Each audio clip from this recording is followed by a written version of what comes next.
If you want to pump your body and expand your mind, there's only one place to go. Mind Pump. Mind Pump with your hosts, Sal DiStefano, Adam Schaefer, and Justin Andrews. Man, so this was another treat for me. There's a little Sal boner going on. I love it, man. I could feel it from over here. Heroes. You know, or I could see it from here. He's Rich Gaspari. So we just had a podcast with Rich Gaspari. Now, Gaspari was one of the top bodybuilders of the 80s. But then he got into the supplement business in the 90s and smashed it. Brilliant marketing. A lot of people are going to wonder, like, why would we even bring somebody like that on the show? Because of our stance on supplements. And here, it wasn't about what supplements work for you. You know, I had no desire to get into debates about branched chain amino acids or what I think about pre-works. We're not promoting pro hormones or anything. Right. We definitely talked about it. But it's important to talk to somebody who is one of the pioneers in the space, man. That he's partially responsible for where it is today, man. I mean, he was one of the first guys to sell the designer steroids when they were legal. And he talks about. He's very honest. He's very open about everything. Yep. The way Gaspari is one of the key people to create the pre-workout market. So all the massive market of supplements that makes up now the pre-workout market, which are some of the top sellers in, if you know, whatever you want to call them, performance supplements, that market almost did not, it barely existed at all until people like Rich Gaspari came out. And I mean, just brilliant marketing. It was brilliant marketing. It was brilliant product.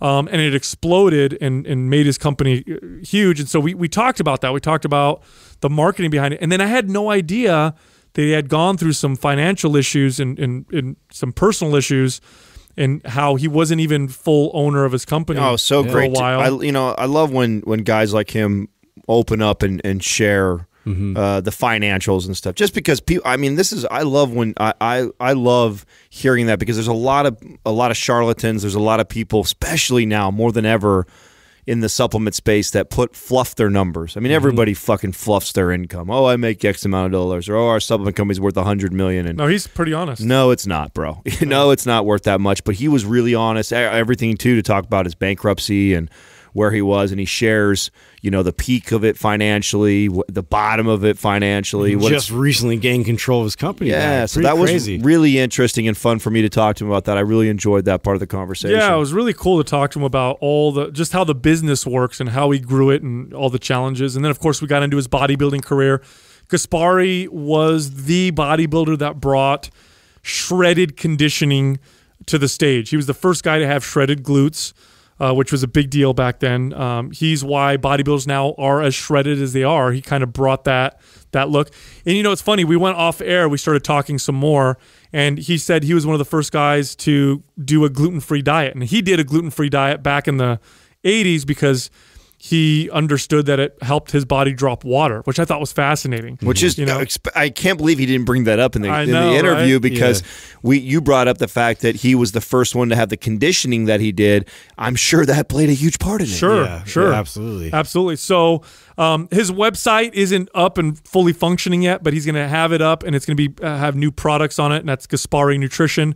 Of course, they were the makers of Super Pump 250, which was one of the popular pre-workouts back in the day. His Instagram page is Rich Gaspari, Gaspari. He's going to be at Sean Ray's bodybuilding show in Hawaii, and I do want to plug that. That's in November 10th. You can go if you want to check that out. Yeah, maybe next year they'll invite us. Yeah, exactly. Yeah, we're going to put that out there. If you want to check that out, that's at srhawaiianclassic.com. Sean Ray's a good friend of ours.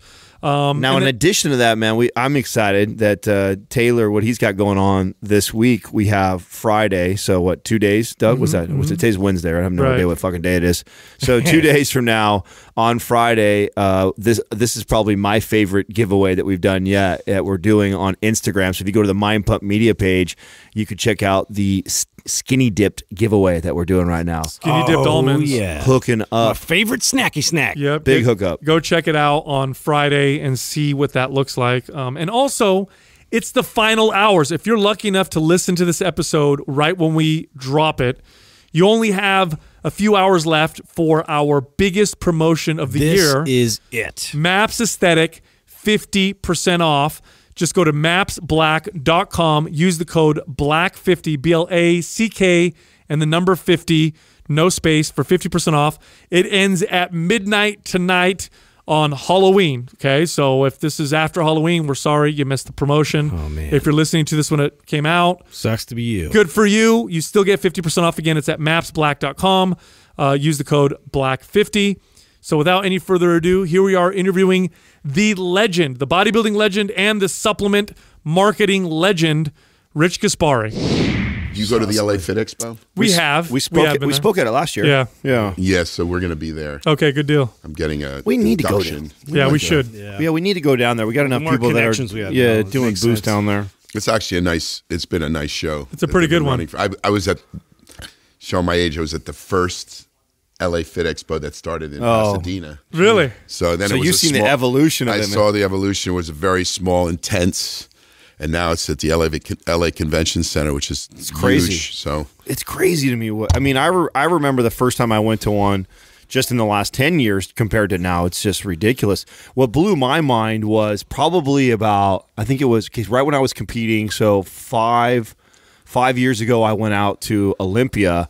And I went out there. What I was surprised at, and I'm sure you remember watching this transition, was the celebrities that had lines that weren't bodybuilders anymore. Were these Instagram kids? Instagram. Yeah, man, you saw a fucking line. I'm like, what? Who the fuck is And then this? you- and then you have- huge poster. yeah, and then you have the famous bodybuilder that Yeah. only 5 people. Yeah, no, you'd see Jay Cutler, and he'd be like, there are Barely 5 any people in front of his attention. booth, and that was right after. It wasn't that long after he'd retired, and I'm like, wow, man, this is crazy. Yeah, now, Rich, this is pretty special for me because I've been reading about you for decades. I mean, when I first started working out, it was in the 90s, so your bodybuilding career kind of had ended before that point a little bit. Right into 92. I competed right into 1996, and then I got an injury. I herniated a disc in my neck, which totally caused my right arm to be paralyzed. I was getting ready for coming back, competing against guys like Dorian Yates. Were you? Actually, I went past Dorian Yates. I made a comeback where it was Ronnie Coleman and Flex Wheeler. So they were back into the mid to late 90s. I was coming into the bodybuilding to get into 2000, but then the injury just totally curtailed me, and I was bedridden. And while I was bedridden, that's where I sat there and I said, I got to do something for a living. I can't use my body anymore. So I just basically started the brand, just off an idea. Well, let's go back to the very beginning. Now, when you were competing in the 80s, when you were at your peak, or your competitive peak, you were the guy that pushed Lee Haney. You were one of the best bodybuilders in the world at the time, and you were known for insane conditioning, great posing. I think you're known as one of the first bodybuilders to have striated glutes on stage. If I'm not mistaken. Sal has a poster. Yeah. I brought conditioning to another level into the sport. As you said, I was very young when I turned pro. I was 19 years old, one of the youngest pros. Oh, wow, I didn't know that. I was 13 years old when I first picked up a weight and had an interest in bodybuilding. One of my good friends, school friends, when I was 11 or 12, I went to his basement and he had all these muscle builder magazines. And I saw these magazines of Arnold Schwarzenegger, Lou Ferrigno, Franco Columbo, Robbie Robinson. And I saw these and they looked like superheroes. I said, wow, I can't believe guys can have this, muscle. I want to do this. So this kid that I would play baseball with, I would basically want to go in his basement and read these magazines. So after a while, I figured out to start going into the gym and training at 13, and it just became a lifetime thing for me. It's I've been training my whole life. I'm in my 50s now. Turning pro at 19, where I was one of the youngest at the time. Winning. I moved to California. When I was 19, I met Lee Haney. I don't know if you know, he was my training partner. Oh, I didn't know. I won the Junior Nationals. It was then in New Jersey. I went into the Nationals that year, and when I went into the Nationals, a guy from Gold's Gym, Ed Connors, who owned Gold's Gym, basically saw me and said, why don't you move out to California and get to live in the Valley? You can own this, have a part owner of this gym in Reseda, this Gold's Gym in Reseda. for me, it was a great opportunity. I was going to college at the time, Rutgers University. I was a pre-med student. I was still into training. So what I basically did is I told my parents, I said, listen, I'm going to take a leave of absence. I'm going to move to California and pursue my dream to be a bodybuilder. Now, they thought I was nuts because I basically, I quit school to move to California. And when I lived there for the year, I was just this crazy, kid.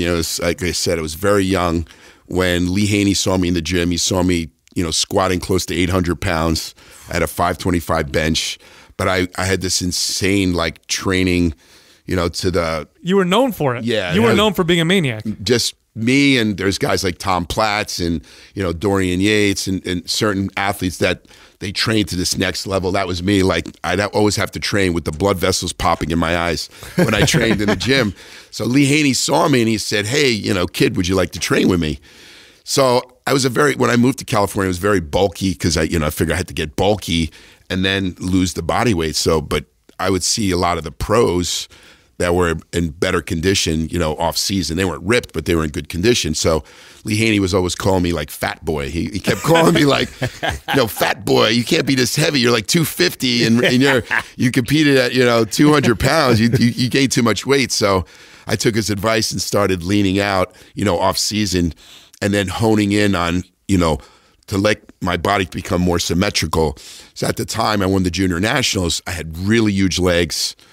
I had no shoulder width, kind of a squatty waist because I had bigger obliques because I would lift so heavy. So I had to change my training principles, stop training legs, concentrate more on my upper body, my shoulders and my arms and my back, make my waist get smaller so that I can cause an illusion to make myself look, more symmetrical, even if I was the same body weight. So Lee Haney and I trained together. That year he won his first Mr. Olympia. I won the Nationals and Mr. Universe, and that turned me pro. Back then, it was much harder to turn pro. I don't know if you know if you know this. Guys would go 10 years and never be pro. Yeah, you got guys like Rory Littemeyer and Matt Mendenhoff. You know who those guys are from the past in the 80s. They were great bodybuilders, never turned pro because you only had 5 pros in the entire world who turned pro per year. You had to go from the Nationals and then go into the Mr. Universe. You had to win that Mr. Universe to turn pro. If you didn't win Mr. Universe, you had to start back and win the Nationals again. So a lot of bodybuilders just couldn't do it. Matt Mendenhoff came second. Rory Littemeyer, another great bodybuilder, never did it. So today, I hate to say this, they give out, pro cards very easily. Not that the guys are not great, right? But there's a lot of, pro cards that are given to anyone in any country. Once you become, say, Mr. Sweden, you turn pro. Where Mr. Sweden had to go against all the other people like Mr. America, and then that's how you turn pro. So it was much different. Yeah. And I believe then, because you only had 4 pros or 5 pros a year, they were looked on more, and you had the magazines looking at these guys. Today, if you asked me who won the Nationals or who won the Mr. Universe, I couldn't tell you. Yeah. Were you applying the knowledge that you were obtaining in your pre-med? Were you using the stuff? I had a minor in nutrition, so I definitely believe that to enhance the body, I believe 75% of getting in shape was nutrition. Back then I did believe in supplementation, but there wasn't much supplements, back then. When I was training, there was desiccated liver. There were these horrible protein pills. I remember those. There was the whey protein was probably 30%, so the quality was very low, but I still used products. Creatine just came about, so I started using those supplements. But I believe, like branch chains, they were something that I used way back 30 years ago. And today it's still, an integral part of the supplement industry, right, using, branch chain amino acids. So I believe that to get to a next level, I would have to supplement, with, vitamins, branch chains, creatine, these type of supplements. Now, in bodybuilding, what I always find fascinating is there's always, you see a certain level of competition through the decades, and then all of a sudden there's like a next level, and everybody has to meet that next level. A classic example would be, Dorian Yates, for example, brought mass to a whole different level. Now, Lee Haney, to an extent, did that as well in the 80s, but really, in my opinion, the difference between the 80s and the 70s was the conditioning. Yes. Just a whole different level of conditioning. You didn't see, bodybuilders in the 70s were pretty lean, but if you look at a picture of Arnold, winning in 1974 or 5 or whatever, he wouldn't be lean enough to win a local show today. The guys in the 80s all of a sudden got shredded, and you were known for being one of the guys, and I talked about that. The first guy was striated glutes. Like, nobody knew what the hell that was until you hit the stage. What was it that you did that brought that to that level? Well, I was competing against a genetic freak, Lee Haney. So looking at someone like him, I said, how can I beat this guy? I can't beat him on size. I have to beat him on conditioning. Fortunately, I had great genetics that I would lean out very easily. So a lot of guys back then thought I was taking all these like bizarre drugs and to get lean, but it was just hard dieting that, got me lean. So it was actually by accident. If you look at the classic bodybuilders today, you notice that they wear these shorts that are like way past their butt. I mean, but the trunks that you used to wear in the 70s that Arnold wore, you didn't show any glutes. It was basically these long cut, I don't know how you it's like a Speedo, but it goes around your glutes. Yeah, but so I looked at it and I started getting myself in conditioning. Once I turned pro, Lee Haney and I then became rivals. I moved back to the East Coast. I started preparing myself as a pro, and when I was getting ready as a pro, we had a posing room and I started posing.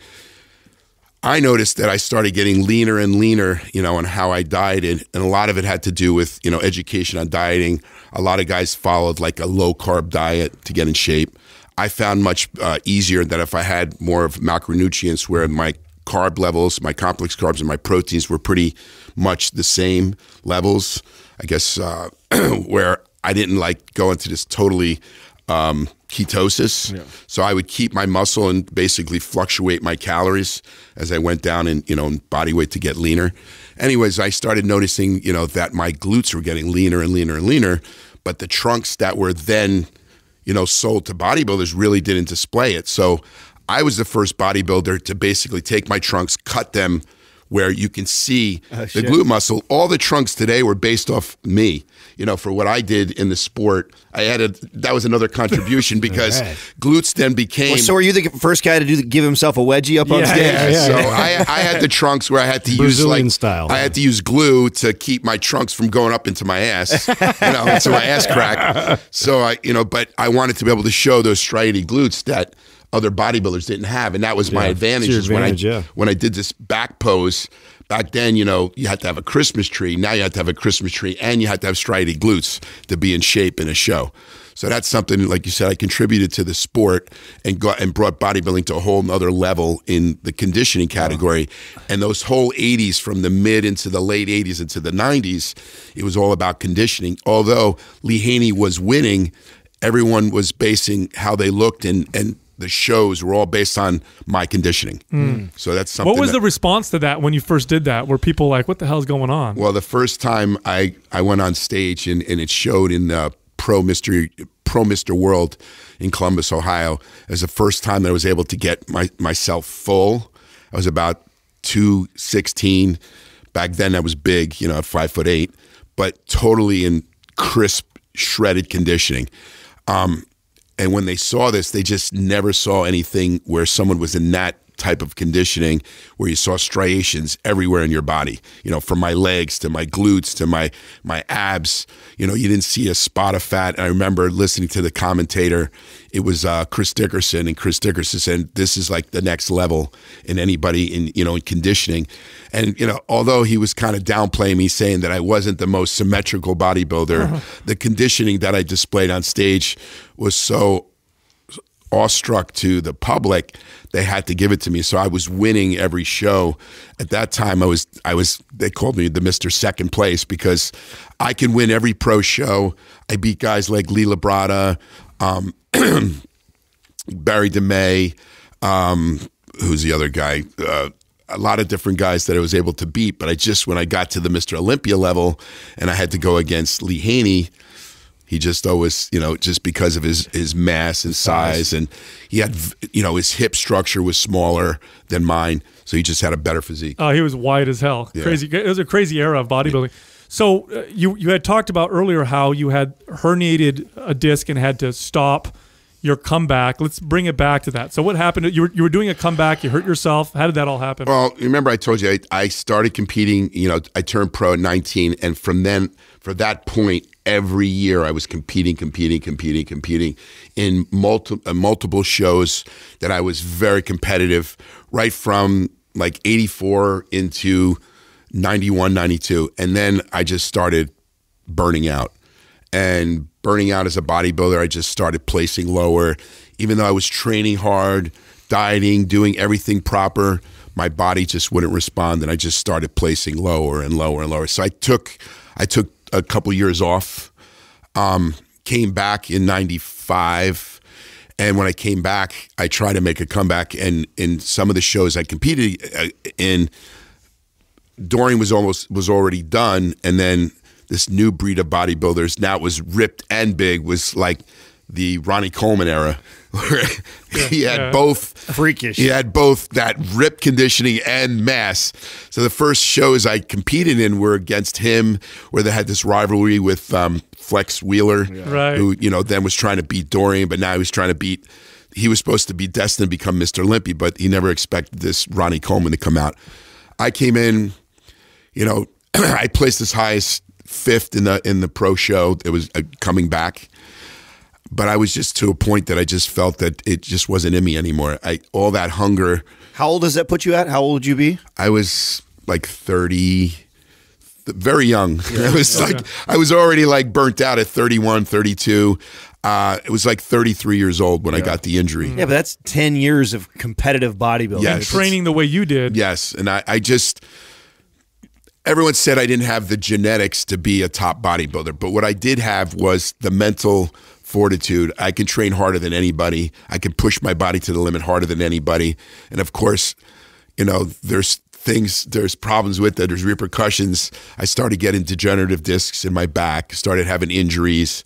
So that's where I think you started seeing this change where I couldn't get myself to look as good. I couldn't get myself as conditioned like in my back region.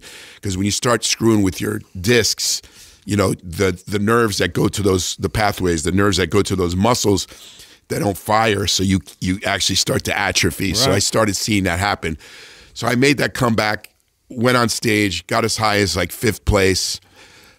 I had a couple other shows that I went in that I was getting between 6th and 5th, and to me it was like not where the Rich Gaspari was.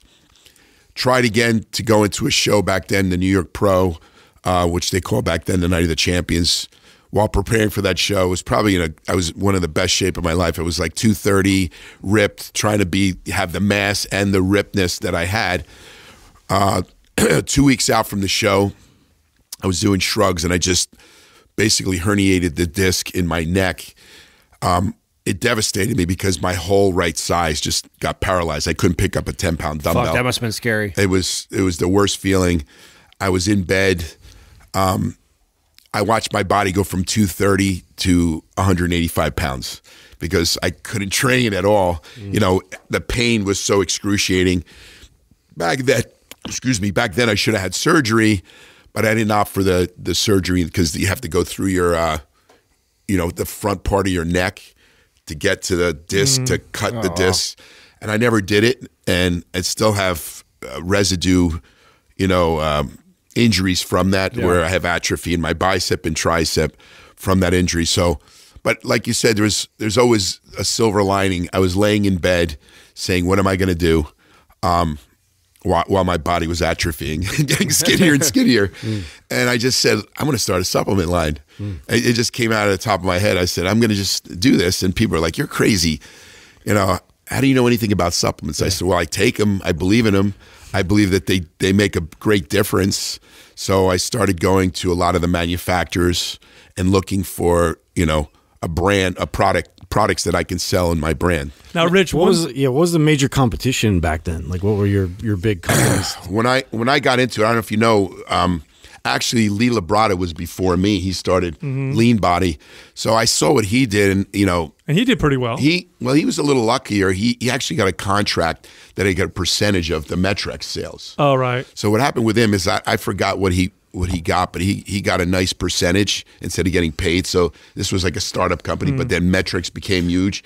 His percentage was so big that he was paid in the millions to get him out of the company. Oh, wow. So he took that money and then started, Lee Labrada's the Lean Body. Yeah, Metrics was big back then. You had Metrics, you had Weeder, Cybergenics, Metric. Who else? What about ABB? ABB American was Bodybuilding, yeah, was gyms. Yeah. Now here's the thing that, and this is the part that I really want to talk to you about, because as great of a bodybuilder as you were, and as much as you changed the sport of bodybuilding, I think your brilliance is in the supplement industry, especially marketing.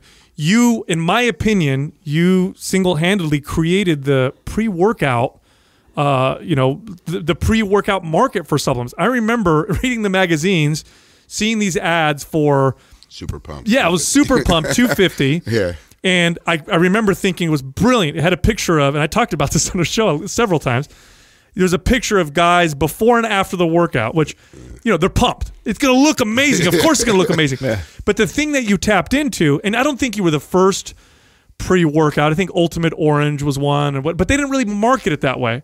No. You were the first supplement to market give you a better pump. And of course it came from the mind of a bodybuilder, because everybody loves a fucking pump, and it ritualizes supplements. Where did you come up with that idea? Well, I can't say that I totally came up with the idea. If you know this, Cybergenics was down the street from where I was, and Cybergenics was no longer in existence. Yeah, whatever happened, they're done, right? Yeah, he sold off the company. Okay. They started, the brothers started Cytodyne. It was another company that we could talk about that was around. But he was famous for his before and afters. So I remember those ads and saying, wow, look at the difference between this guy. I bought Cybergenics a long time ago because of those before and afters. Right. You got like 15 different pills. Yeah, you had these kits that you would take, and these kits you could show the before and the after. But I wanted to show something different. He showed like 1 month or 3 months time. I said, I want to show it right after your workout. If you could do something even more like drastic to show someone before and after what it could do. Which is brilliant. Yeah. So brilliant. Because people want instantaneous results. Right. That's about anything. Everyone wants that magic pill. So this was the magic powder. If you can show this result that someone's going to go from, looking flat to being even to this extreme pump, and you can show it in a picture, people are like, wow, look at this shit. This is the shit that works. So that's what made Super Pump 250 and the name Super Pump. Now, at what point did you know you hit a home run? Because obviously, everybody goes into creating something and hoping that it takes off like that. But when did you just know that it was, holy shit, we did something great? Well, the sales, but that was part of it. That's what I mean. Like, how did it take off right away as soon as it hit? No, I mean, we started the ads, and I got to tell you, back then, the product tasted like ass. We had to really try to, flavor the product, and it was just a horrible. The first batches that came out, we started with an orange flavor because of the Ultimate Orange, but it tasted horrible. But you really felt the product when you used it. You really felt the product.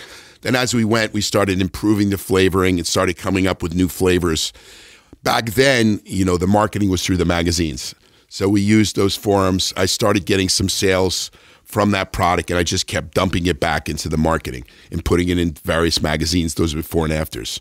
I started working with distributors like Europa, back then, Bob O'Leary, and the product started selling.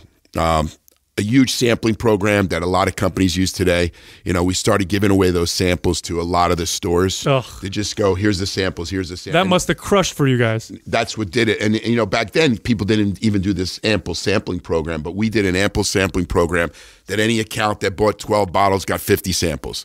As soon as you did that, those bottles sold. Well, see, this is brilliant, because supplements, there's been samples in the past. You could try something out. But the problem with sampling supplements is many supplements, it takes a while to feel. Like, we need to sample protein. You're basically just sampling the taste. Yes. With the pre-workout, which it's got stimulants in it, you take that, you feel it. You feel it right away. So it's perfect. It was absolutely perfect for that supplement. Well, that's the thing. When you do a sampling program, it has to be something that has an instantaneous result. You could sample proteins, and of course that's a whole other segue that I got into myofusion. They thought that I could never go into the protein market and take a chunk of that, and I did that with myofusion.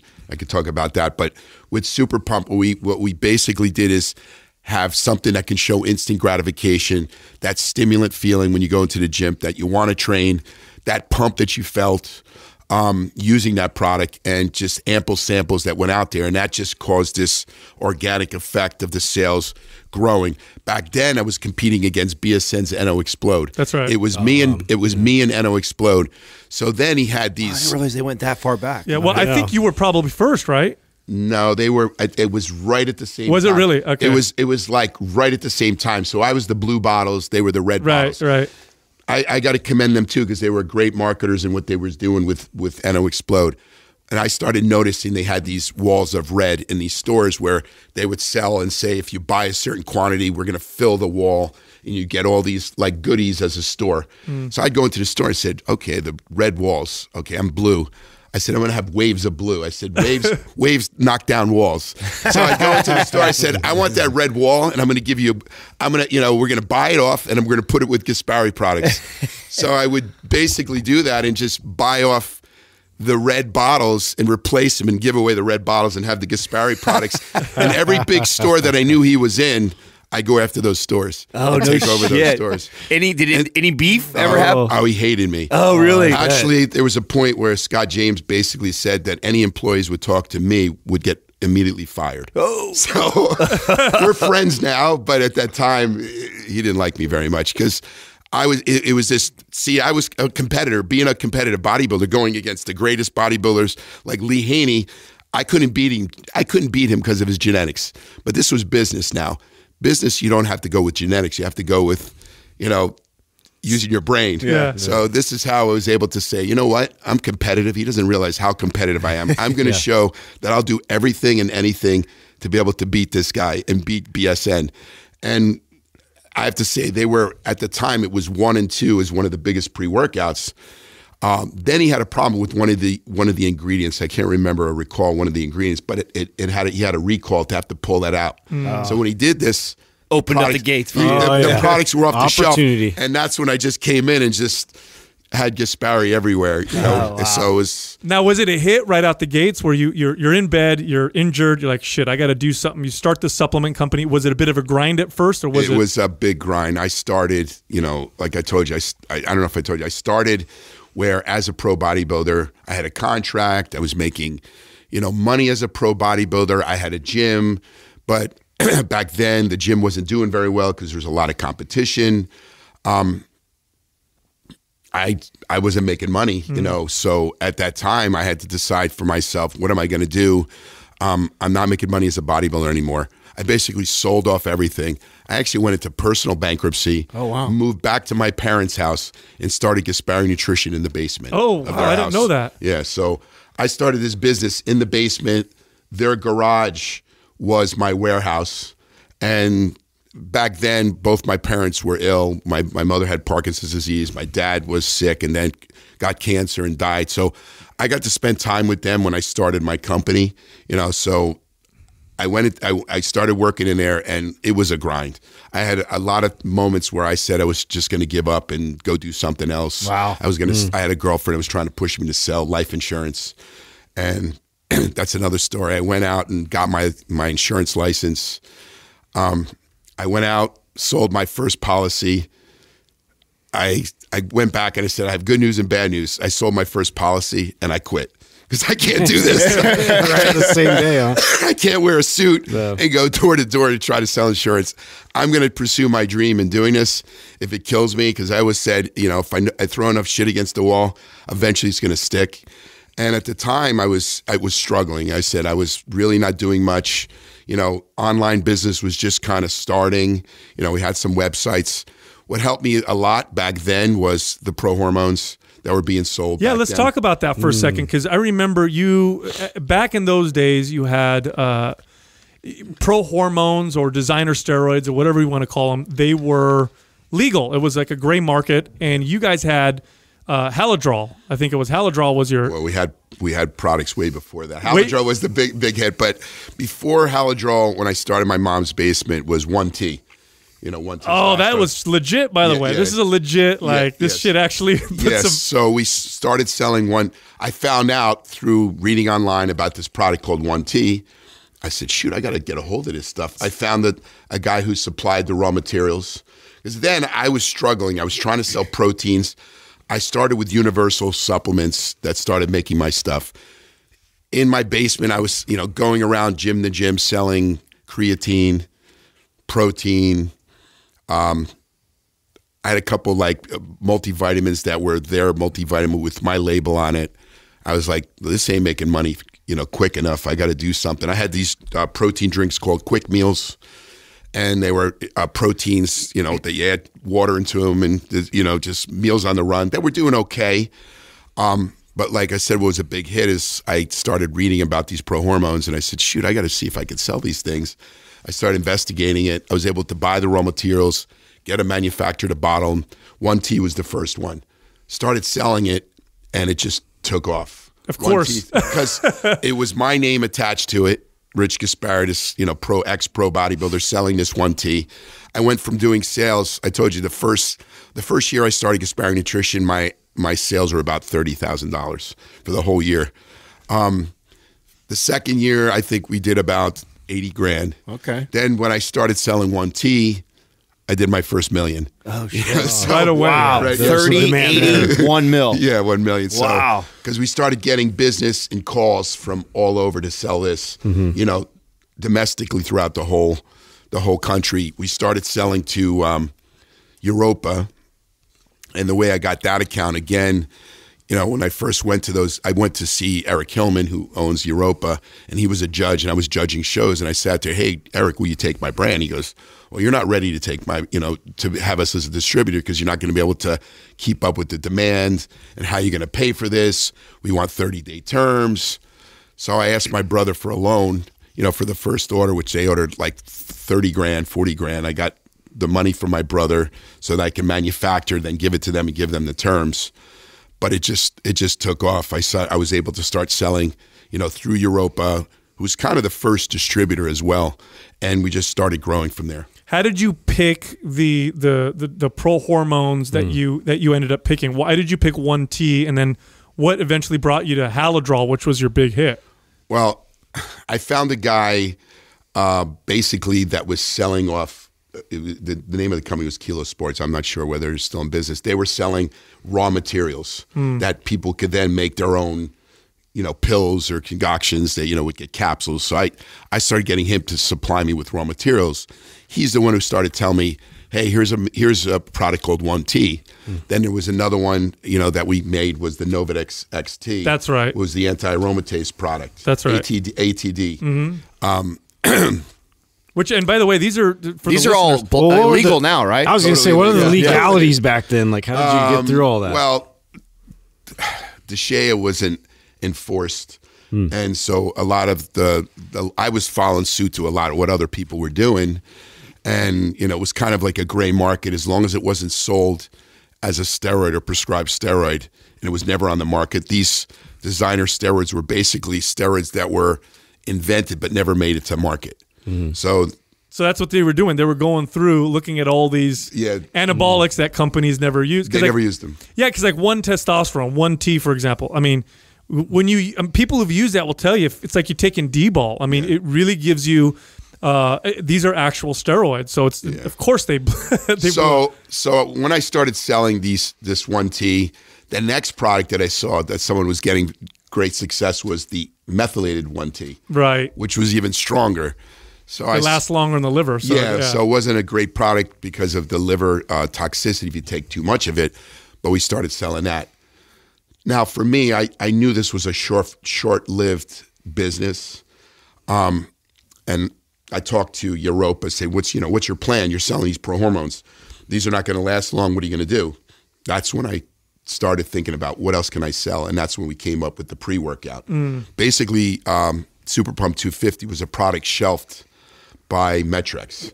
Really? It was a pre-workout that they had. They shelved it because they thought it was too expensive to make because it had a lot of high-end ingredients back then. So the manufacturer offered it to me and say, I got this really cool pre-workout. Would you be interested in selling it? We were going to give it to somebody else.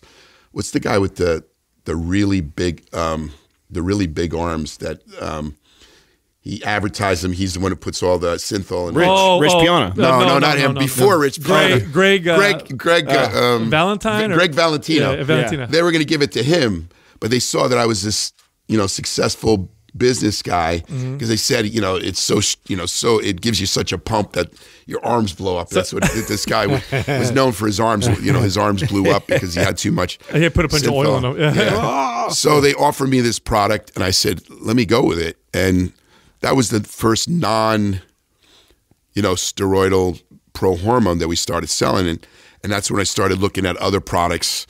Like I came up with the first intra workout with Sizon.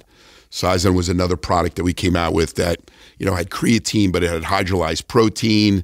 It had carbohydrates, so that you had this product to take while you were training, to increase glycogen, in your muscle. Also, brilliant idea. Yeah. All of it's brilliant because you're ritualizing supplements. I mean, Yes. people, when people work out, they work out. If you can time their supplements around their workout, I mean, it's just absolute brilliant marketing. So that's what we did. So we have the pre-workout. We're going to have this intra-post workout. So it became Super Pump Sizon. And then the product that you mentioned, I had a guy, basically Bruce Neller, that came to me with this Haladrol, with the ingredient from Haladrol. Now that was actually one of the hormones that were close to resemblance to Turnabol. That's right. Which was a very clean steroid that was used by the Eastern Bloc, Germany at the time. It was supposed to be easier on the body, easier on the liver, a hardening one. But it was just an amazing, great product. But what really set me over the top is an article that was in the Washington. It was the Washington Post. So basically, this woman, Emily Shipley, basically saw that I was selling these hormones that were not really DSHEA compliant and that were going to the public. So basically, she made this awareness to the industry that I was selling, this steroid. So, what were you made as an example then? Were you? Yeah. So. Oh wow. So it was made an example, but it actually backfired in her face. You sold the shit. Yeah. So what happened was they wrote a front page article. They said, ex-pro bodybuilder sells steroids to the public. This article was on the front page of the Washington Post. Now, that became one of the biggest advertising. Of course, like every young boy is like, "Oh yeah, awesome!" So, at first, I said, "Shit, I got to stop selling this. I'm going to get out of this market." But then my phone was just ringing off the hook. So I said, I want to get out of this because the FDA is going to come after me. I should just get out of this. Europa offered me this huge PO that was in the millions.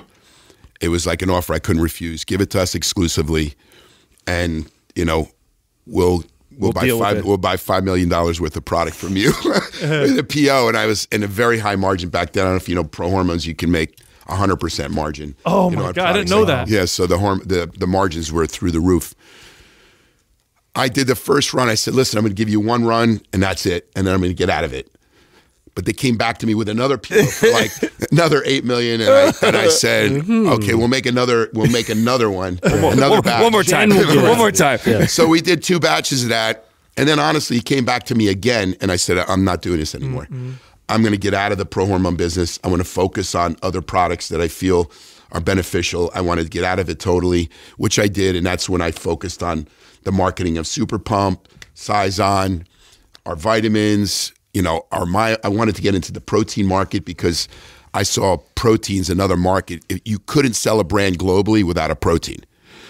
But at the time, it was very hard to get into the protein market because the companies like Optimum had the advantage of selling their proteins. But when I tasted these proteins, they tasted like dirty water. You were drinking protein like a chocolate, and I was drinking, and I said, this tastes horrible because, me as a bodybuilder, I didn't care what I drank. It could taste like battery acid, and I would use it. But I said to get more people accepting these supplements, they got to taste good. So what I did is I looked at the protein market. A manufacturer came to me and they said, it's not only the taste, it's the mouthfeel. When you drink a protein, you want to have this milky consistency, and you don't want to have it just, feel like it's just like drinking water. Metrics did it somewhat with their gum, but it was too much. It was almost like when you did a Metrics, it was like drinking paste. It's like cake batter. Yeah, cake batter. Metrics and EAS, I feel like with the cake too. batter. So I thought that was too much. So I said, it has to be more of a milky consistency. So the manufacturer, I said, you know what? Can we experiment with like Cremora? You know, the stuff that's in coffee that gives you that kind of creamy I don't know. Okay. consistency. So they actually took the Cremora, you know, the ingredients from Cremora, added it to the protein to give it more of a mouthfeel that it felt more like a milk, like a chocolate milk. And when I did that with a really good flavor system, Myofusion just again took off. Oh, wow. I mean, you know, we talk about Super Pump being a big hit, but Myofusion was probably one of the biggest proteins that I sold at the time. We were doing close to 250,000 cans of, 5-pounders a month. A month? Holy cow. Month, yeah, selling them globally. Wow. Throughout the world. There was one time there was containers going to Australia, New Zealand, Europe, South America. It was just a huge Middle East. The protein just took off. And that's where it brought the company to another level with, selling proteins because everybody bought proteins. Margins were smaller. Our margins then, I was telling you, Pro Hormones were 100%. Pre-workouts were 60%.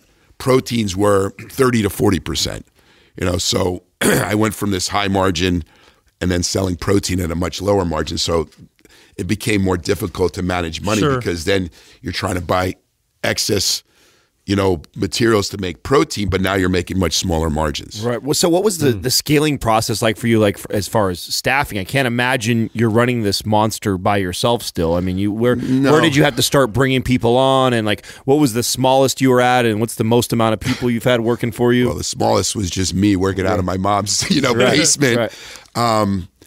I started doing well with the Pro Hormones, and I still hadn't started the Super Pump. So with these Pro Hormones, I was able to move away, and then what I did is I got a small place. So with a small place, I had somebody basically answering the phone. So at that time, when I did like $1 million, we had 2 people and my girlfriend. So that was it. So from when we got into selling that Super Pump, then I had 5 people. When I started getting to selling the proteins, then I had to move into a warehouse, get warehouse workers. Then I had like 20, warehouse workers at a 60,000 square foot facility. Then the most I had was around 50 employees. Okay. So it went from 1, 2 to 50, and working. So what has it been like for you to have started something that far back and then to watch how much, we kind of talked a little bit about this off air, about how much marketing has changed. I mean, you were a part of the magazine era, which is pretty much almost dead now, right? And so what has that been like for you as far as riding that wave? I mean, did you peak at a certain point, like maybe in the 90s or early 2000s, and have you seen a dip? And then what's business been like now? Well, it didn't start going down. I mean, we were still doing close to 100 million in 2008, 2009 as a company. We started seeing the change. Then a personal issue happened to me. I went through a divorce, which was catastrophic to me, both mentally, personally. About 2000, when you talked about when did the change happen, it was about 2011, 2012. And you're seeing it in the business, and then you also got home life. And then I had what was going on. So I would have been more prepared if I didn't have to go through this divorce. But because I was going through the divorce, I wasn't paying attention to the market shift. That market started shifting more towards online marketing, more towards social media. And it just started progressing, but I was still staying behind the times with using the magazines. Now these other companies started coming up, new companies started coming up and started surpassing. And I was just trying to figure out, I'm spending all this money and nothing's happening and sales are actually dropping, So, and what happened was because I wasn't paying attention to my business, I stepped back and had my employees that were working for me run the company, which is a huge mistake. Never give your employees your checkbook. Even if they're a CFO, you always have to have control of what's going on and what's going out of your business. And I thought that I could step away and let the business run and deal with my divorce, but that was a big mistake. And right into 2014, I went into business bankruptcy. Oh shit! So you went from 100 million down. We you know, at the time, my sales dropped to around 60 million. But at 60 million, with what we had to do to keep the sales, my margins dropped to around 15%, which was nothing. So we were actually in the red, selling over $60 million. Oh wow!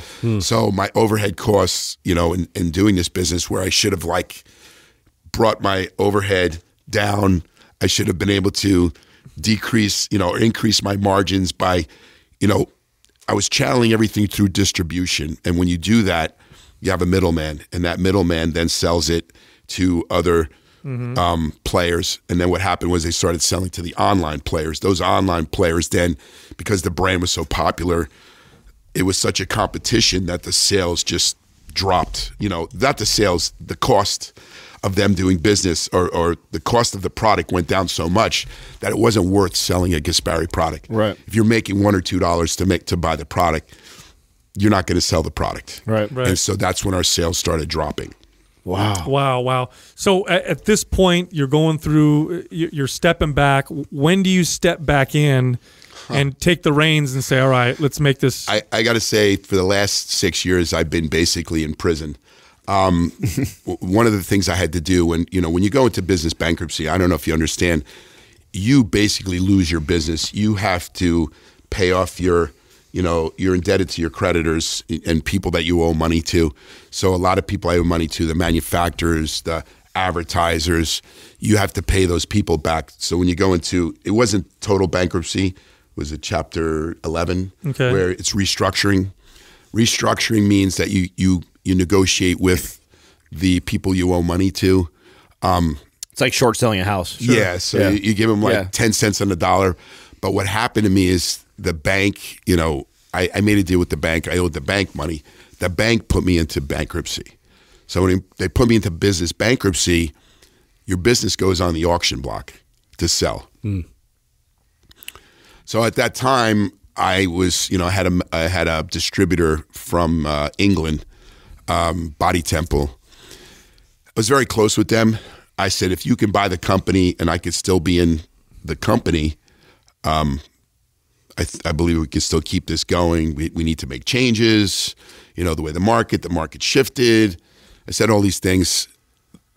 They went to auction. Now, when you go to auction in bankruptcy, the highest bidder wins. You can't have any preferences. Right. So even though I'm telling you I wanted this guy to win, it's the highest bidder who gets the company. Well, they got to be the highest bidder by $100,000.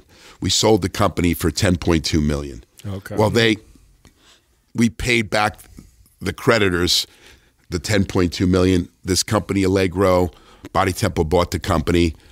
I ended up having to buy back into my company for $2.5 million and become a 30% shareholder of the company I created. Oh, wow. That had been humbling as fuck. It was horrible. And I still believed in the brand, and I believed that I was going to one day get back the brand. And I didn't know how I was going to get back, but I figured that I would get back the brand. Anyways, they took the brand. They had no idea what they were doing. They were a company that distributed fruits and vegetables. So they had no idea about the supplement industry. Because I became a minority owner, they basically put me to the side, called me a failure, and said, we're going to run the show now. You could just go. So they didn't take your input or anything? No, they took my input. And how was that to watch what they were doing and not be able to say anything about it? I saw what they were doing, and I knew that it was going to fail. They didn't understand the business. They didn't understand. I started doing this stuff like we talked about, a sampling program, and let's focus on, direct to retailer. Let's get away from distributor. We were doing I was trying to give them advice, but they just negated anything I said because these guys were from Europe. They basically said, you're a failure. Oh, we're going to take over the business. Wow. You're going to stay to the side. Mind you, it went into like 2 years. They saw that they were in the red. So I looked at it as an opportunity and I said, listen, you need to get out. They said, you can't tell us what to do. You are a 30% owner and we're a 70% owner. I said, that my name's on this company and this is my company and I'm going to get it back. So I was able to get someone else to buy into the company. And that was High Tech, if you know those guys. I do, yeah. Jared. Anyways, at the beginning, he basically said that I can run the business. This is your business. We're going to be 50-50. He ended up not being truthful and being 50-50. It ended up being 49-51 with him being the majority shareholder. Just let's say that his business practices and my business practices were not the same. I'm a very passionate person, believing in selling the best products to the market. I believe in what I sell. And I'm not saying he doesn't, but we were not on the same page in what to sell to the public. He still was into selling hormonal products. And wasn't High Tech, weren't they in a bunch of lawsuits and stuff? Is that the same company? Yes, that came afterwards. Okay. So they did. He's like, I'm getting to that part. There's still like a Fedra after a Fedra was kind of banned. Well, he's still in a lawsuit with DMAA. Oh, DMAA, that's the other one? Which I wish him luck. Like I said, I want to disparage it. We just didn't see eye to eye as partners. Okay. I wish him luck. He got into some criminal charges were put on him just recently because of the DMAA sales that he did. I then said, I need to get out of this and figure out a way to get back my company. So he was going through all his legal issues. I said, this is probably the best opportunity for me to take, the company back and go our separate ways clean. So what I had to do is basically take my money that I had left over, get an investor, but this time with the investors, make sure that I'm the majority shareholder and I have a say, because I witnessed how it was with two other. You learned that lesson. Yeah. So I had to spend, and this is just recently over the summer, I had to spend a lot of money on having a lawyer negotiate with High Tech and Jared while I had the investors on the side supplying me the money. And as of August 9th, I was able to take back Gaspari Nutrition. So now the company's in my hands, and now we're making all these changes for Gaspari Nutrition. Wow, so we caught you right in the middle of all this shit. I didn't even realize. I had no idea. Yeah. Wow, that's crazy. So now that you're full owner and you're looking at the market, which is now totally different than 2011 when all that shit really first started going down. It's a completely different market now. What do you see? Yeah. Well, first I see many first it was me and Lee Labrada. Now there's about 30 or 40 pro bodybuilders trying to start, brands, and they see that it's very hard. You see guys like, Mr. Olympia, Phil Heath start a brand. Was it Gifted Nutrition? Gifted Nutrition that didn't go nowhere. Really, it couldn't go nowhere.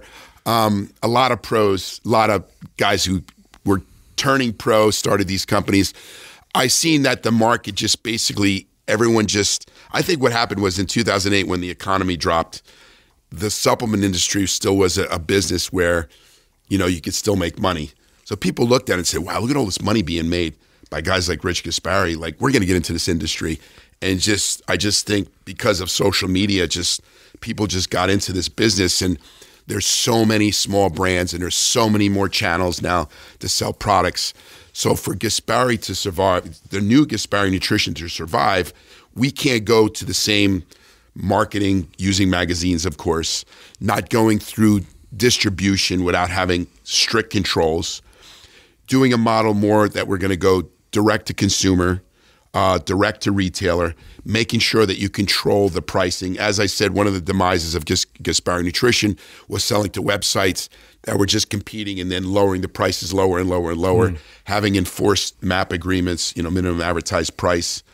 Amazon right now is a curse and a blessing, because what happened with Amazon now is if you get to, if you sell to Amazon or you sell to a distributor, they'll sell to Amazon dealers. Like I found out the distributor was selling to 64 non-authorized Amazon dealers. So when you have 64 guys selling it, some of these guys are guys that are kids in their basement just trying to get beer money. Wow. So they'll buy your product and make 50 cents or a buck, it real quick, and just flip it real, and then your price integrity goes away. So I knew that this new Gaspari cannot have that. We have to have strict enforcement. We have to have strict selling to just certain channels and growing it healthy so that the brand can come back. The one thing that we have is we're a legacy brand with a well-known name. You guys know the name. is just coming back. What I see is just being able to control the channels, bring back innovation, and then show the passion that I had, when I started the company, and just shift it into marketing in today. Do you have any new ideas you've been sort of brewing that you might want to highlight, or is that something kind of you're keeping yourself for now? I'm trying to keep it to nothing is ever new. Like I told you, when I did the before and afters, I was basically looking at cybergenics. I'm looking at a way a lot of other companies are running their businesses. We talked about earlier certain websites that use Google, they use these blogs to basically get people to the site. Once they get to the site, they get followed with, retarget marketing. So we're looking into that right now. We're rebuilding the entire Gaspari website to go more towards a format of direct to consumer.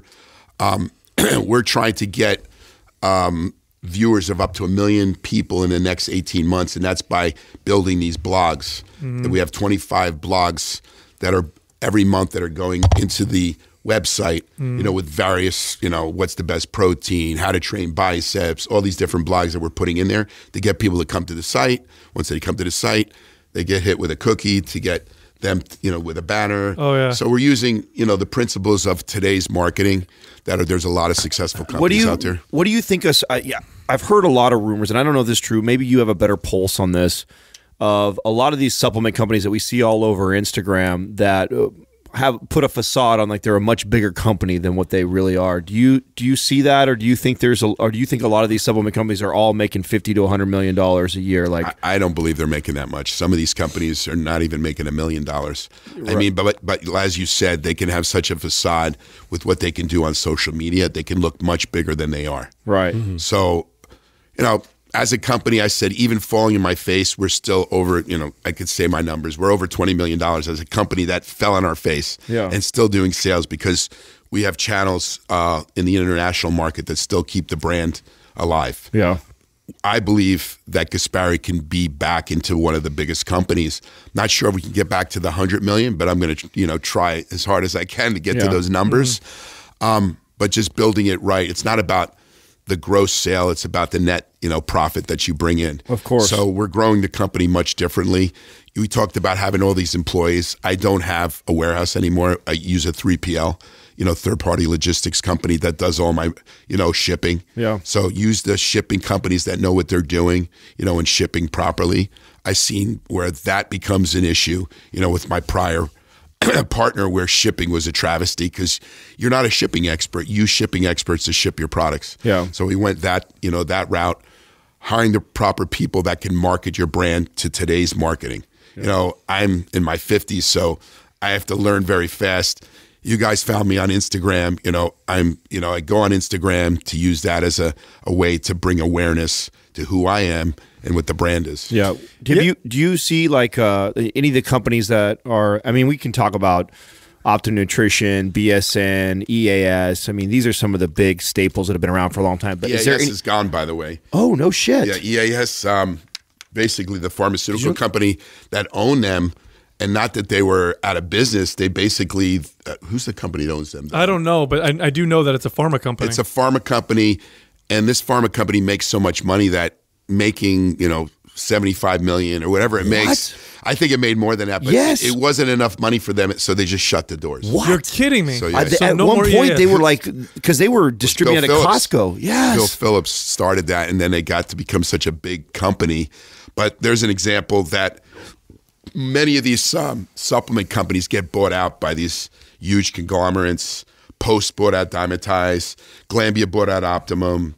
I didn't know that. There's few companies that are owned by, the original owners. The original owners that start the company. And, you're seeing this shift of just because there's so much money in this industry that you have these small players and then you have some really big players. Yeah. And there's many, many small players that are dipping into the sales. Yeah. And then you have these huge players like Dymatize and Optimum. Do you see anybody that in the last decade that impresses you? Or are you paying attention to some of these brands that you're seeing on social media pop up? Are there any of them that you go like, I like what they're doing, or I think they're on to something? Anybody you see?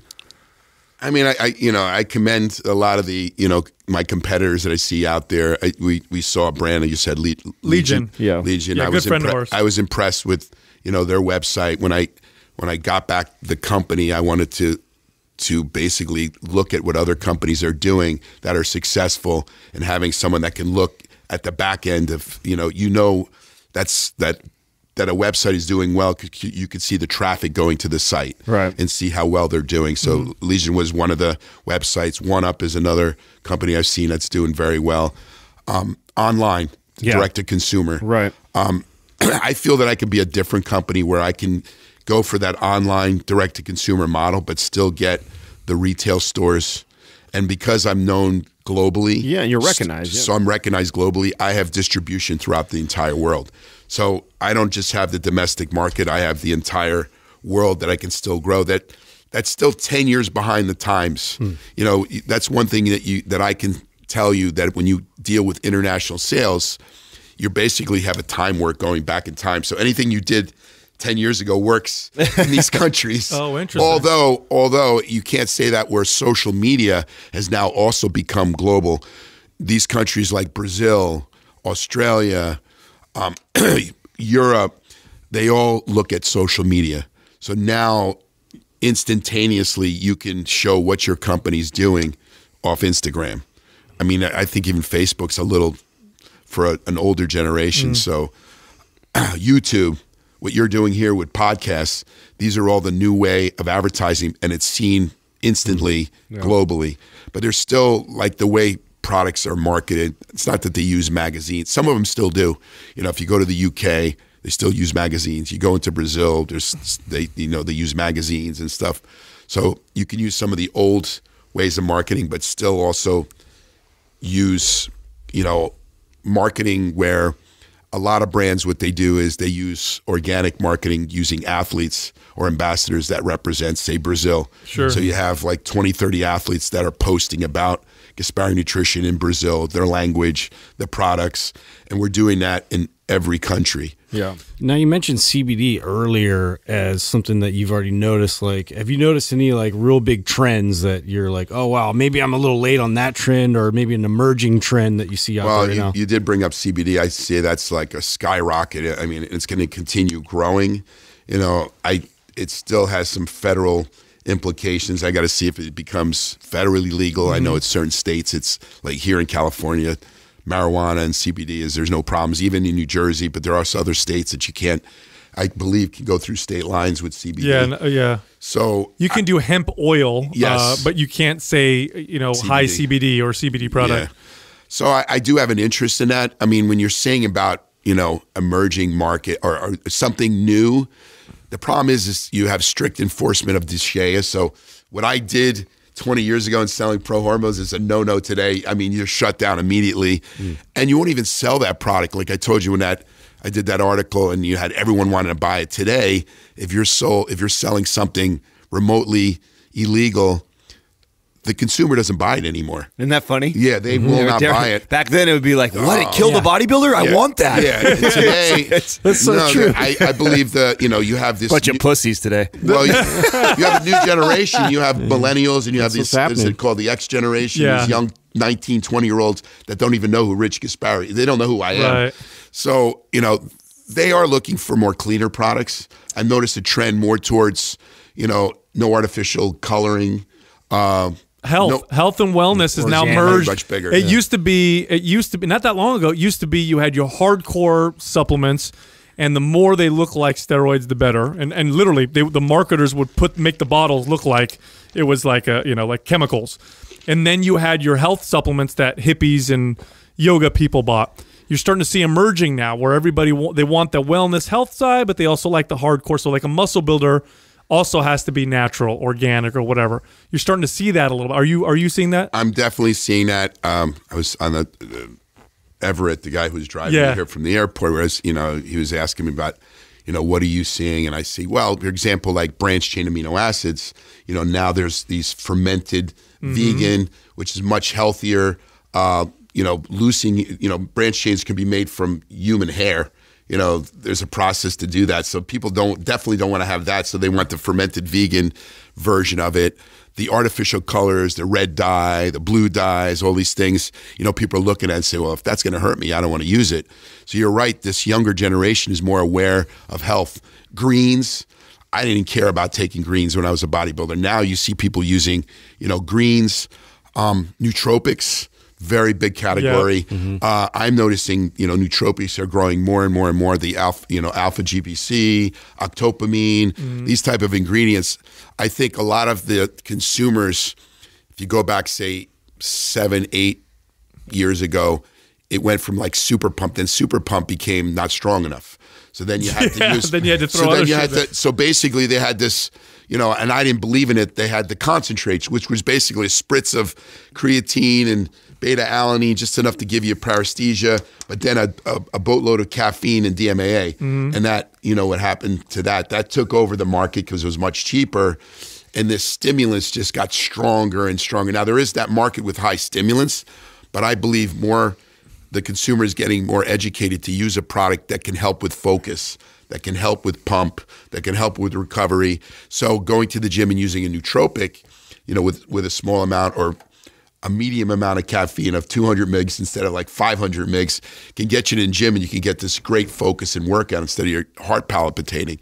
So I see that trend, natural trend. As you said, products like greens are now being implemented into the sports nutrition.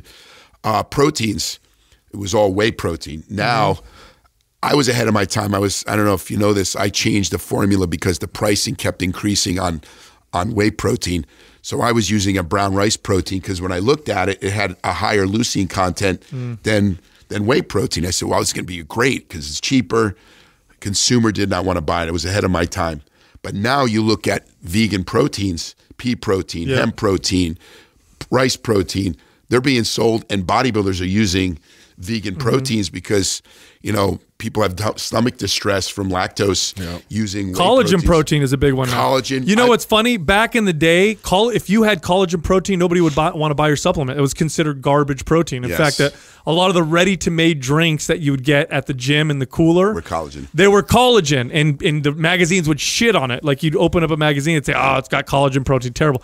Now collagen protein's like the premier expensive protein. I'm actually coming up with a collagen protein bone broth. Okay. Bone broth protein, which is, you know, the collagen from the bone. It has all these benefits. So we are coming up with a bone broth protein. We are coming up with the greens. That's hilarious. We're coming up with, you know, so Gaspari is changing, you know, fermented, you know, branch chains. So these are all the products that are coming into the new emergence of the rebirth of, you know, Gaspari Nutrition. If you really look at it, Rich, it's the marketing, although it's changed in terms of the channels, the fundamentals are the same, because back then it was magazines which informed people and then brought value, and then they bought your products. Today it's just articles, blogs, and your website. It's really no different. The difference is it's just delivered, you know, different medium. That's all. It's just a different medium. So, you know, we talked about like our podcast, for example. People aren't reading magazines like they used to, but they maybe will listen to a podcast, which will educate them, build value, and then they'll want to buy your product. So it's. I think what you guys are doing is great, because you are educating the consumer to not just look at marketing and, you know, hucksters that just sell a product. If you can educate the consumer about the benefits of ingredients and how they work and what's the efficacious doses of those ingredients, you're going to help that consumer to make proper choices and look at the brands that are out there that are doing that. You know, I'm seeing more and more that people want to have that education.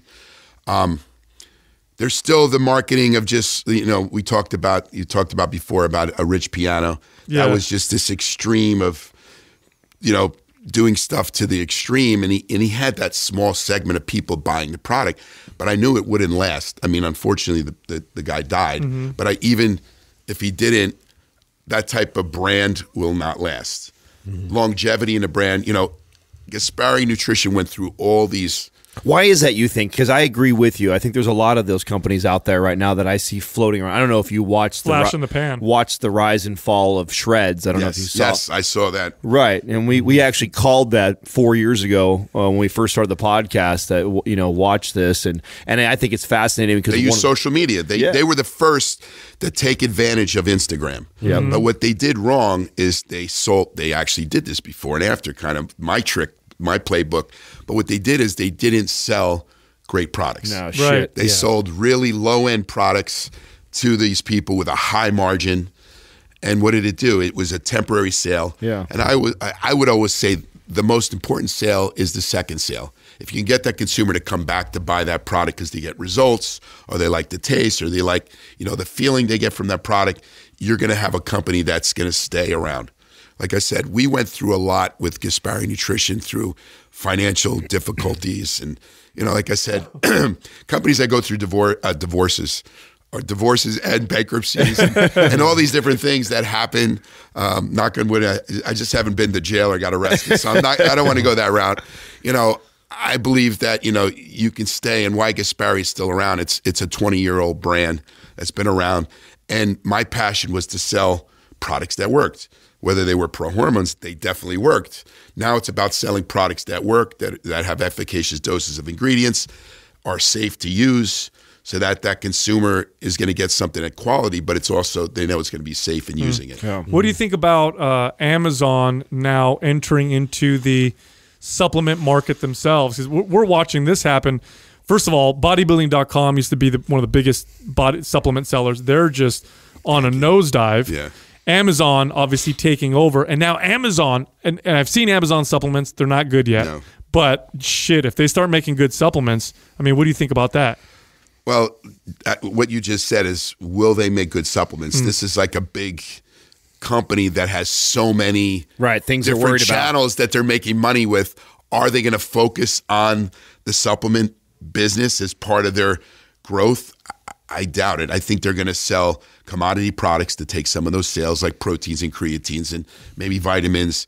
I'm not sure they're going to sit there and have someone that's going to bring in innovation to the brands. I may be wrong, but Amazon is a huge $1 trillion business that's making money selling diapers. That's peanuts to them. That's peanuts. But here's my theory. My theory is what they'll do, and it goes back to what you were kind of talking about or alluded to earlier, is the fear that I would have is eventually what they would do, or what I would do if I'm Bezos. I would go over and I would find one of the biggest players that has incredible supplements. Say, for example, you blow the company back up. You're making $100-200 million a year, and I'm Amazon, and I go like, oh, we could sit here and dump a bunch of money into trying to compete with him, or let's go throw $400 million at this guy and see what he does, and just fucking make you run the company. And now it's under Amazon, and that's our product. And like, I would go find somebody who's already doing great work there. That could be what they could do. and they have that ability to do when you got that kind of money, you can do that, right? I mean, he could do that because then, like I said, if they're going to try to do it on their own,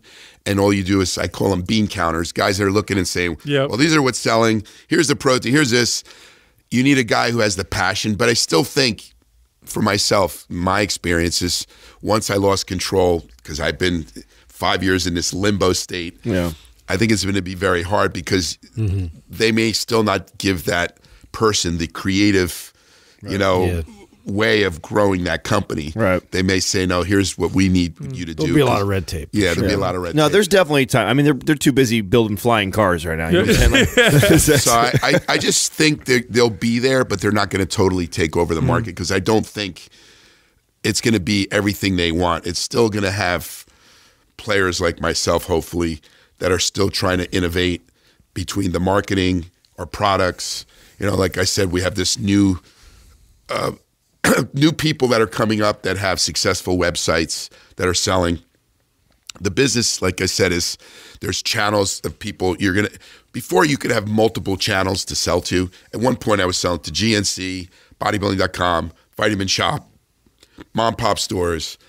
Now it's like you got to focus on one of them. You can't focus on all of them. You're not going to be a huge GNC brand and also be a huge, brick and mortar brand. Is that just because of how much attention it takes to? I just think, yes, when you sell to multiple channels, they're going to disrupt the market because they're all going to compete against each other. Oh, I see. And they're not going to, what I saw what happened to me is when you have too many channels selling your brand, it just brings down the pricing. Even though you can have all these MAP enforcements, it just doesn't work. Interesting. Wow. So your goal is direct to consumer is probably the biggest. I think the direct to consumer is probably my best way of keeping net profits higher, building that up to a certain, amount, gross sales that we can do, continue growing the international sales, still going after the retail sales, looking at Amazon as a way to selling it, but even to Amazon, you want to sell direct as a brand. You can give it to some trusted third parties, but whenever you give it to other people to sell, it usually never works. So you were handcuffed now for the last however many years, and now you own majority of the company, or you're in control. How do you feel? You must feel like an uncaged lion. Yeah, like new legs. I do feel like an uncaged lion. I'm seeing the difficulties in starting over again. We have a lot of rebuilding. We're in a rebuilding phase right now. Between rebuilding, if you go to the website right now, we're not going to have it turned on till the 15th of November. We are still having all the legacy products, but when I was handed over the brand, I was given very little stock, labels. So I have over, 40 SKUs. I had to start over and make all these products to get them back into stock. And that takes time when you have a manufacturer making, your product, and they could only make so much at a time. Right. Labels, I had to get all the labels redone, put on Prop 65 now that has to be put on there. Yeah, everything gives you cancer. Everything gives you cancer that you have on the labels. So it's a rebuilding phase. I definitely feel, fortunate that I was able to get this back into my hands and have control and run the company and grow it. But it's going to be a lot of work. Are you going to rebrand to different logo type, or are you going to keep? We're not changing the logo because people recognize the logo. The yellow with well, it actually became now blue. Oh, okay. The new logo is a blue. It used to be yellow and orange. Now it's been blue with the Gaspari with a certain different font. Very similar to the old logo, just a slight change. We are going to go into different products that we talked about earlier, more into like we're doing bone broth protein. Not that that's going to be the big selling product, but we're going to offer nootropics, bone broth, protein, greens. But then we have the other products that we're going to sell, like an advanced pre-workout that we're looking to make right now, and I'm making a new fat burner. We're going into the functional food market.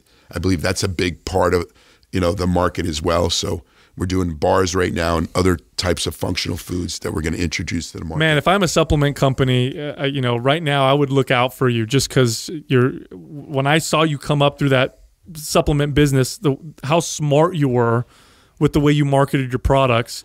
I mean, if you can apply that to the way things are marketed today, I think you'll do just fine. Well, that's the thing. I rather have people underestimate me, because when I went down, people said Gaspari's done.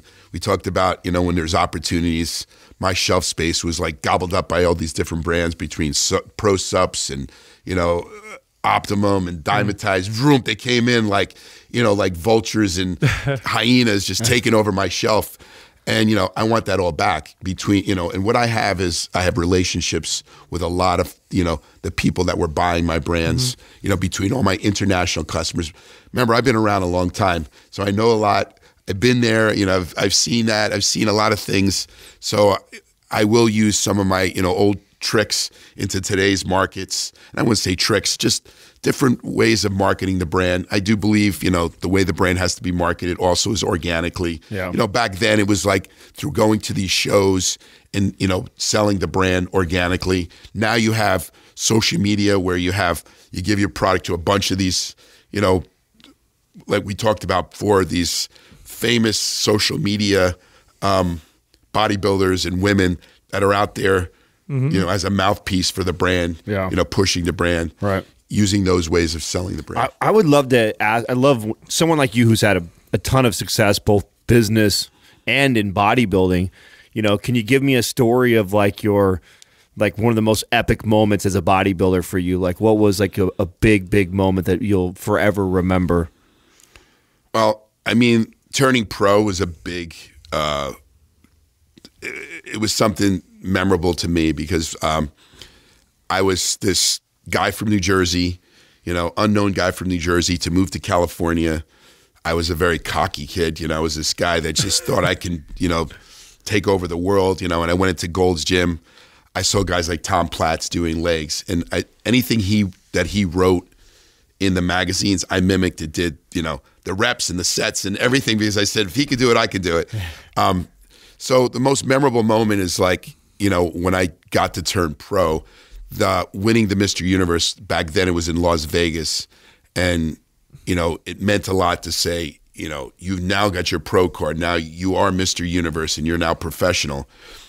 A couple months later, I went out to travel. Now, remember, I got into the magazines and I was on my way to New Zealand, and I was at the airport going to Australia, and I was in New Zealand, and someone came up to me and said, "Wow, you're Rich Gaspari." I said, "Wow, I made it. I'm all the way in the middle of nowhere, and this guy recognized who I am."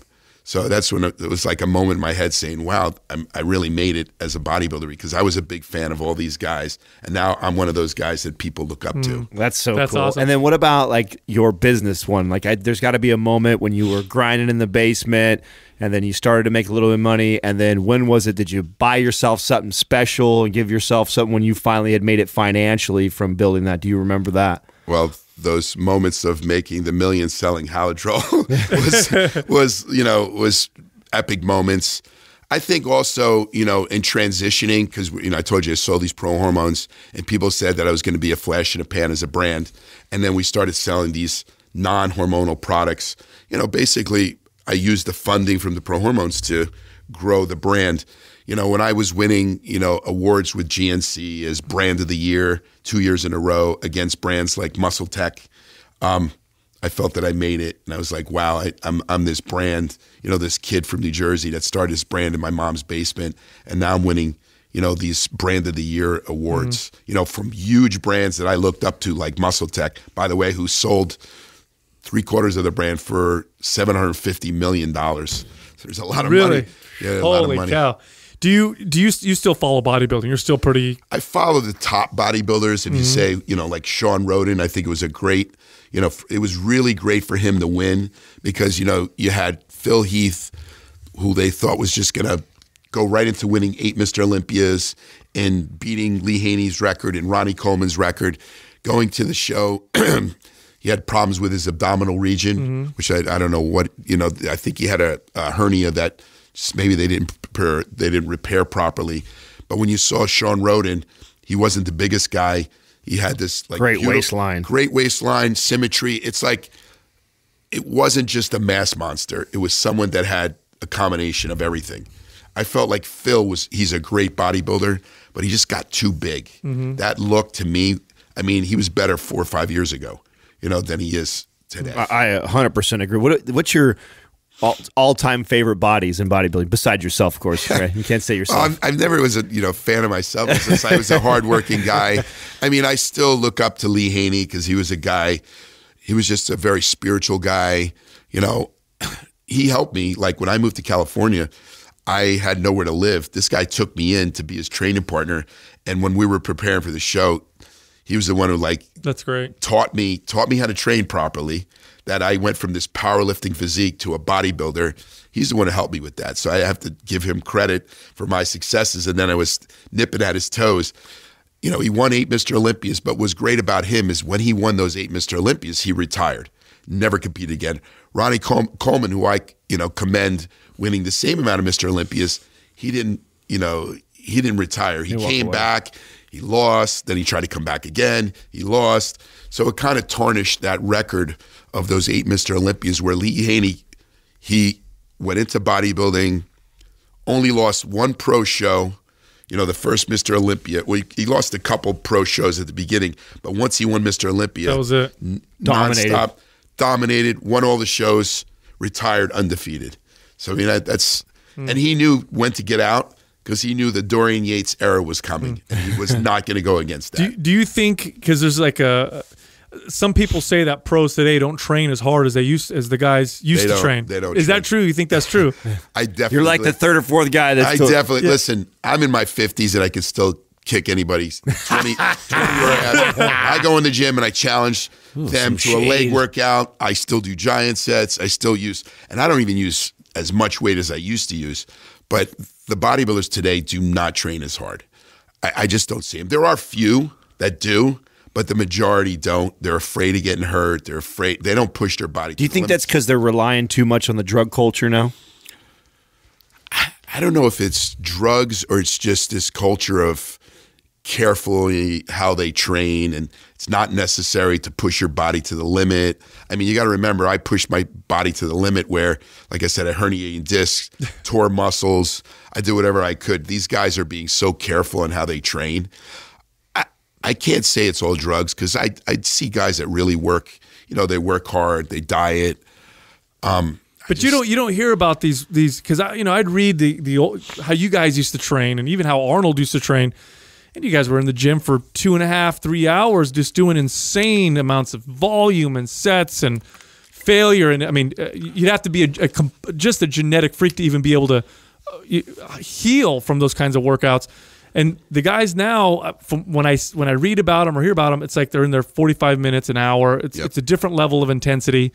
It just seems a lot different. I mean, you guys would go in there and just kill yourself. 6 days a week, twice a day. We'd have our morning workout. Say it was like double split routines. Nobody does them anymore. No, double splits. My midday, I would practice my posing for 2 hours. I mean, people don't even look at posing. No. I mean, it is slowly coming back because Arnold made a statement that nobody poses anymore. And now you see people, bodybuilders posing this new classic physique, which I think is really a great look. It's the look that we looked like back in our day. Agreed. Is coming back. But people still want to see the freaks. But you're right. I'm not sure that to stay that big, you can't train 6 days a week, twice a day, double splits. So these guys now are training 45 minutes, 5 days a week, and it's preventing them from losing that muscle. Sure. Well, because the size is just extreme. These guys are 300 pounds. You know, it's totally different. I just think the way they eat. I mean, back then, I would eat 5,000 calories. Some of these guys are eating 8,000 to 10,000 calories. Holy cow! They're loading just tons of food. I think there's a better genetic pool. There's more people in it, so you're going to get a better genetic pool. Agreed. Back then, it was a lot of guys were 90-pound weaklings and got into training to have to look good. Now you have athletes that are getting into bodybuilding and becoming this. Oh, yeah. When you look at Phil Heath, Kai Green, who else was? Flex. A lot of these guys, you look at them before they even grab the iron. They already looked great. They already looked muscular. Yeah. I was that skinny kid that got into the gym. So, you have a different genetic pool. Do they have to work as hard? Not really. They have great genetics. Yeah. I told you, Lee Haney, I worked out so hard. I'm not saying in today's time, he worked out really hard, but he never worked out as hard as me. Because he didn't have to. Right. You got guys with great genetics that don't have to work out as hard because they got great genetics. I don't think it's, I'm not going to say they're not taking drugs, but it's not just the drugs. It's no, that's a good point. That's probably it's probably more of that. It's probably more that we're starting to figure that out, and just like we are in other sports. I mean, basketball players tend to all look like basketball players now. Soccer players, where when the sport first started, just people that were passionate about it. Who cares about what you look like genetically? We're starting to figure. Well, I mean, you go back even early '80s. You had people like Frank Zane who looked totally different from a bodybuilder like Arnold Schwarzenegger, with completely different physiques. One thing too that I noticed that's really changed quite a bit with bodybuilding training is, back when you were training, you guys all hit your body. You did double split routines. Nobody does a double split routine anymore. And for the listeners who have no idea what I'm talking about, you work out twice a day. So you'd work out. And the reason why you'd work out twice a day is because you were doing 20 sets or more per body part, but you were training each body part 3 days a week. You guys were doing a lot of frequency. Now, the irony of that, Rich, is funny because now we got all these studies that are coming out showing how you need to work out to build maximum muscle. And I learned this as a personal trainer that ideally, even if you take the same amount of volume, when you train your body parts more frequently, you build more muscle. Now, this may not be necessarily true for the super genetically gifted or even people on lots of anabolics, but training your muscles frequently just builds more muscle. You guys were training your whole body at least 3 days a week, but the only way you could fit that all in a workout, because you were doing like 20-something sets per body part, double split, morning and night. You have to train, like you said, like shoulders in the morning, arms in the evening, or abs every day. You know, abs were done every day. Calves were done every other day or almost every day, you know, that I would train them. You're right. You have to train your body. You would do your whole body. It was a 6-day routine. Training your body parts twice a week. Oh, yeah, you're twice a week. Twice a week. Yeah. So each Arnold was the one that did it. He did 3 days towards the end there. Towards the end. But I thought it was a little too much for me. So I did twice a week. And now people just train once a week, body part once a week. Right. They do their whole body in 5 days. You know, guys are competing doing just once a week. And I was like, that's off-season training for me. That's not pre-contest training.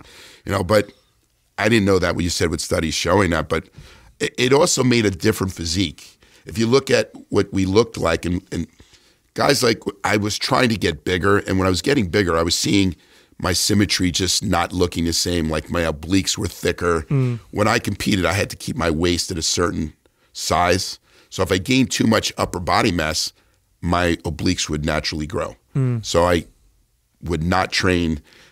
I would make sure I would be at a certain body weight.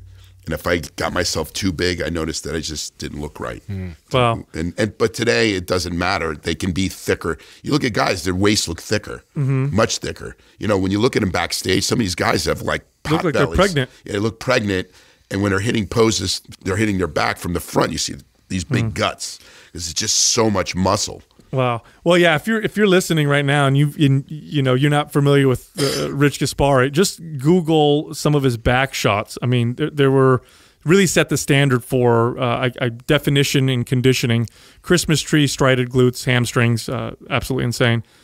Pleasure. Been a pleasure talking to you. Yeah, Rich. man. This Good is very time. enjoyable. Very, very happy you came in. Thank you very much. No, thank you for bringing me here all the way from New Jersey. Right on, man. Appreciate the it. West Coast. Good having you here. Thank you. Thank you for listening to Mind Pump.